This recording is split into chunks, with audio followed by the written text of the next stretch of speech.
এই মুহূর্তে একটা জিনিস মাথার মধ্যে চলে আসলো আমার বড় ভাইয়ের সাথে কথা বলার সাথে সাথে, সেটা হইতেছে মাথায় থট আসার সাথে সাথে সেটাকে আপনি কন্টেন্টে পরিণত করুন, সাথে সাথে ভিডিও করুন, ভিডিও করে এভাবে মনে করুন যে শর্টসের মধ্যে চালিয়ে দিন। এত চিন্তা করবেন না। কন্টেন্ট ক্রিয়েশনের ক্ষেত্রে একটাই টিপস দিতেছি, র হন। আপনার স্টুডিও দরকার নাই, প্রিমিয়াম কোনো কিছু দরকার নাই।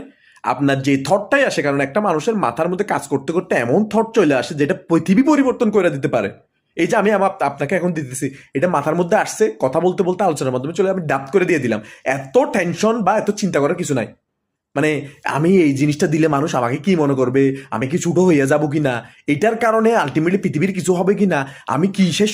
আপনি বড় হবেন, আপনি যত মনে করেন যে এই যে মনে করেন ভিডিওর সামনে আসতে পারতেছে, মানুষের সামনে দিতে পারতেছেন, আপনি 700 কোটি মানুষের মধ্যে ওই 1 লাখ মানুষের মধ্যে হয়ে যেতে 1% মানুষের মধ্যে হয়ে যেতেছেন যে সবার চেয়ে ওই আরো মনে করেন যে 699 কোটি মানুষের চেয়ে এগিয়ে, তারা আপনাকে বেস্ট মনে করতেছেন। এটি রিয়েল। আপনি যতই খারাপ হন না কেন, যাই আসে না কেন, সেটাই দেন, সেটাই চাইতেছে পৃথিবী। আমার কথা বুঝতে পারতেছেন? নিজেকে সাকসেস করার একদম সিম্পল ওয়ে বলে দিলাম। যে থটটাই আসে সেটাই প্রকাশ করেন, কোনো টেনশন ছাড়া। কন্টেন্ট ক্রিয়েটর হয়ে যেতে পারবেন 1 বছরের ভিতর।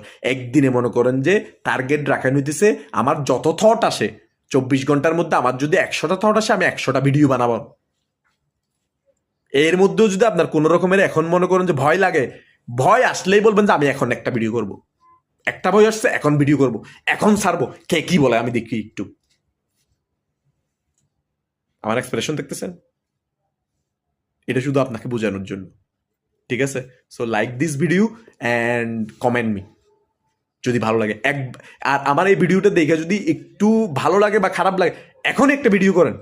যদি মনে করেন যে বাপের বেটা হয়ে থাকেন, আপনি জিতবেন, এইটা বলে দিতেছি ডাইরেক্ট। ওকে?